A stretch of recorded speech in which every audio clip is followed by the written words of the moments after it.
ओम सूर्याय नमः। आज रविवार का दिन है और आज हम सुनेंगे सूर्यदेव भगवान को समर्पित एक अद्भुत कथा। रविवार का दिन प्रत्यक्ष देव भगवान सूर्य नारायण को समर्पित है। जो व्यक्ति नियमित रूप से रविवार का व्रत करता है और इस अद्भुत कथा को पूरे श्रद्धा और भाव से सुनता है, उसके जीवन से दरिद्रता, रोग और सभी प्रकार के कष्ट हमेशा के लिए दूर हो जाते हैं। भगवान सूर्य की कृपा से उसे समाज में मान सम्मान, उत्तम स्वास्थ्य और अपार धन संपत्ति की प्राप्ति होती है। अब आप एकाग्र मन से भगवान सूर्य नारायण की यह पावन कथा श्रवण करें। प्राचीन काल की बात है। एक नगर में एक अत्यंत धार्मिक और संस्कारी बुढ़िया रहती थी। वह भगवान सूर्य नारायण की परम भक्त थी। उसका नियम था कि वह प्रतिदिन रविवार को सूर्योदय से पूर्व उठती, स्नान ध्यान कर पवित्र होती और अपने घर के आंगन को गाय के गोबर से लीपती थी। आंगन लीपने के बाद वह भगवान सूर्य की विधि विधान से पूजा करती, उन्हें जल का अर्घ देती और उनके लिए एक शुद्ध भोजन बनाकर सबसे पहले भगवान को अर्पित करती। उसके बाद वह स्वयं अन्न ग्रहण करती। भगवान सूर्य की कृपा से उस बुढ़िया के घर में किसी प्रकार की कमी नहीं थी। वह हर प्रकार से सुखी और संपन्न थी। लेकिन बुढ़िया के पास अपनी कोई गाय नहीं थी, इसलिए वह हर रविवार अपनी एक पड़ोसन के यहाँ से गाय का गोबर लेकर आती थी। पड़ोसन का स्वभाव बहुत ही ईर्ष्यालु और लालची था। जब उसने देखा कि बुढ़िया हर रविवार को उसके यहाँ से गोबर ले जाती है और दिन प्रतिदिन सुखी होती जा रही है, तो उसके मन में जलन पैदा हो गई। एक रविवार को पड़ोसन ने जानबूझकर अपनी गाय को घर के भीतर आंगन में बांध दिया ताकि बुढ़िया गोबर ना ले सके। रविवार की सुबह जब बुढ़िया गोबर लेने पड़ोसन के घर गई तो उसे गोबर नहीं मिला। गोबर ना मिलने के कारण वह अपने घर के आंगन को लीप न सकी। बुढ़िया का यह कड़ा नियम था कि वह बिना आंगन लीपे ना तो वह भोजन पकाती थी और न ही भगवान को भोग लगाती थी।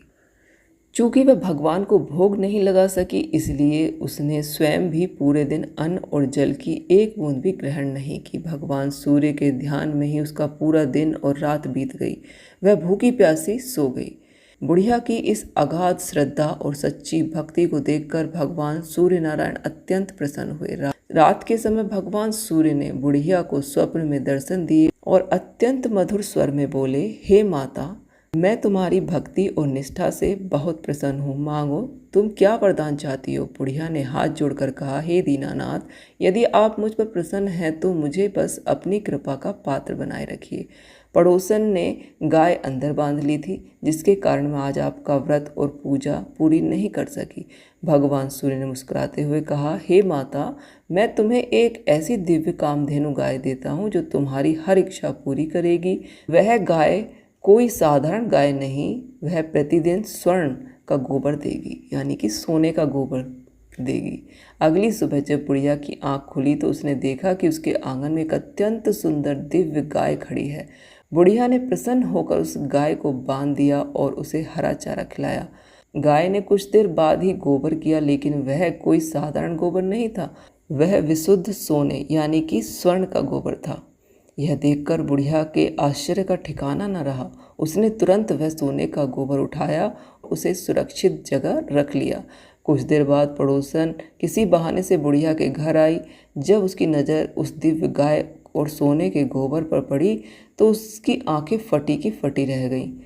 लालच के मारे उसकी नीयत खराब हो गई। बुढ़िया बहुत सीधी सादी थी। वह किसी काम के लिए घर के अंदर गई तो उस लालची पड़ोसन ने तुरंत अपनी साधारण गाय का गोबर वहां रख दिया और सोने का गोबर चुराकर अपने घर ले गई। यह क्रम कई दिनों तक चलता रहा। पड़ोसन रोज सुबह आकर सोने का गोबर चुरा ले जाती और बुढ़िया को उसकी भनक तक नहीं लगने देती। सूर्यदेव भगवान सब कुछ देख रहे थे। वह जानते थे कि वह दुष्ट पड़ोसन उस भोली बुढ़िया को धोखा दे रही है। इसलिए एक दिन शाम के समय भगवान सूर्य ने अचानक बहुत तेज आंधी और तूफान चला दिया। आसमान में काले बादल छा गए और तेज हवाएं चलने लगीं। बुढ़िया ने अपने दिव्य गाय को तूफान से बचाने के लिए तुरंत घर के भीतर बांध दिया। अगली सुबह जब बुढ़िया उठी तो उसने घर के अंदर गाय के पास सोने का गोबर देखा। जब जाकर बुढ़िया को सारी सच्चाई समझ में आई कि वह लालची पड़ोसन रोज उसका सोने का गोबर चुरा कर ले जाती थी। इसके बाद से बुढ़िया ने गाय को हमेशा घर के भीतर ही बांधना शुरू कर दिया। पड़ोसन उधर पड़ोसन को जब सोने का गोबर मिलना बंद हो गया तो वह ईर्ष्या की आग में जल उठी। उसने उस राज्य के राजा के दरबार में जाकर शिकायत कर दी। उसने राजा से कहा, हे महाराज, हमारे पड़ोस में एक बुढ़िया रहती है। उसके पास एक ऐसी जादुई गाय है जो रोज़ सोने का गोबर देती है। ऐसी दिव्य और मूल्यवान वस्तु तो राज्य के खजाने में या फिर राजा के महल में होनी चाहिए। उस निर्धन बुढ़िया के पास इसका क्या काम। राजा ने जब यह बात सुनी तो उसे भी लालच आ गया। उसने तुरंत अपने सैनिक को आदेश दिया, जाओ उस बुढ़िया के घर से वह गाय खोल लाओ। सैनिक गए और बलपूर्वक बुढ़िया के घर से वह दिव्य गाय खोल कर ले आए। बुढ़िया रोती बिलखती रही। उसने सैनिकों से मिन्नतें की कि वह गाय भगवान सूर्य का आशीर्वाद है, लेकिन सैनिकों ने उसकी एक न सुनी। गाय छिद जाने से बुढ़िया बहुत दुखी हुई। उसने उस दिन फिर कुछ न खाया और ना कुछ पिया और भगवान सूर्य से प्रार्थना करती हुई सो गई। उधर जब गाय राजा के महल में पहुंची तो पूरी रात महल में भयंकर दुर्गंध फैल गई। सुबह उठकर राजा ने देखा तो पूरे महल में सोने की जगह साधारण अत्यंत बदबूदार गोबर फैला हुआ था। तभी राजा को स्वप्न आया। स्वप्न में भगवान सूर्य नारायण ने अत्यंत क्रोधित होकर कहा, हे मूर्ख राजा, तूने मेरी एक परम भक्त को सताया है। वह दिव्य गाय मैंने अपने भक्त की सेवा से प्रसन्न होकर उसे दे दी थी। यदि तूने कल ही वह गाय उस बुढ़िया को सम्मान से वापस नहीं की तो मैं तेरे पूरे राज्य को भस्म कर दूंगा और तेरा सर्वनाश हो जाएगा। राजा पसीने से लथपथ होकर डर के मारे जाग गया। उसे अपनी भयंकर भूल का एहसास हुआ। सुबह होते ही राजा ने बुढ़िया को ससम्मान महल में बुलाया। राजा ने उसके चरण स्पर्श कर क्षमा मांगी और उसे बहुत सारा धन, वस्त्र और दिव्य गाय आदर सहित वापस कर दी। इसके साथ ही राजा ने उस दुष्ट लालची पड़ोसन को उसके अपराध के लिए भी कड़ी सजा दी। राजा ने पूरे राज्य में ढिंढोरा पिटवा दिया कि आज से राज्य का हर नागरिक भगवान सूर्य नारायण का आशीर्वाद पाने के लिए प्रत्येक रविवार को व्रत रखेगा और सूर्य देवता की पूजा करेगा। राज्य में सभी लोग रविवार का व्रत करने लगे। इसके परिणाम स्वरूप पूरे राज्य से दुख, दरिद्रता और बीमारियां दूर हो गईं।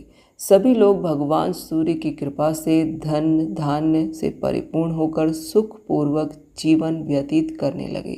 बोलिए भगवान सूर्य नारायण की जय।